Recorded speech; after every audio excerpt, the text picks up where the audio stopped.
We respectfully acknowledge the Gadigal people of the Eora Nation, the traditional custodians of this sacred land. We pay respect to the elders past, present and emerging. Always was, always will be Gadigal land. This International Women's Day theme is about rights, equality and empowerment. It's for all women and all girls. Thank you for coming in.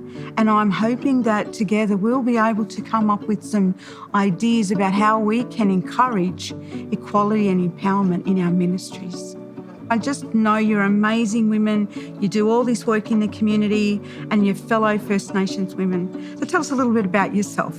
Well, I'm a Kanji-Biri woman. My dad's from the Biri-Widi people from up North Queensland. My grandmother is from Kanji people, and she gave birth to two beautiful daughters, and they gave us a lot of strength as women, and they were very empowering for us to have as women in our lives. Always wanted us to have that strength with empowerment to become who we are and to be caring.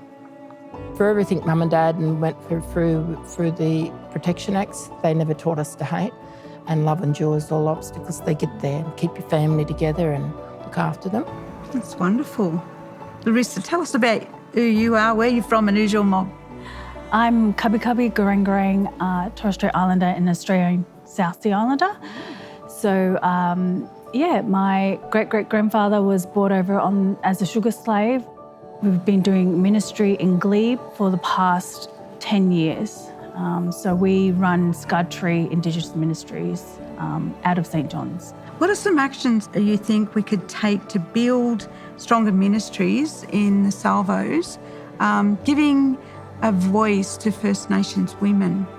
Definitely getting out into community and not being, siloed in our buildings and within our denominations, creating partnerships with community organisations and creating women leaderships through that. So being the example of what leadership looks like.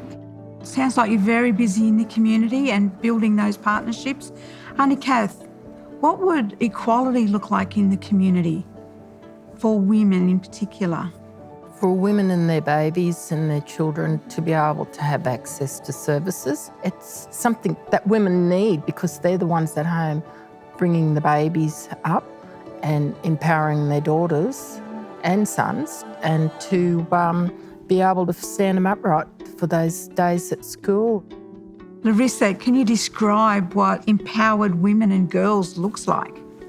I'm privileged to be sitting next to someone who empowers me as an elder, although Aunty Kath says, I'm not an elder, I'm a community member. Yeah, community member, yeah.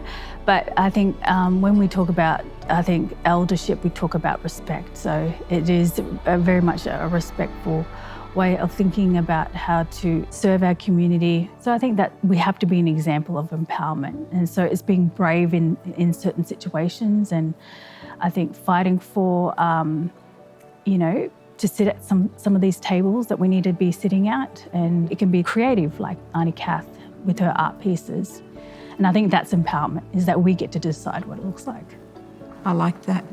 I really love your stories. I'm so inspired. Thank you so much for joining me today.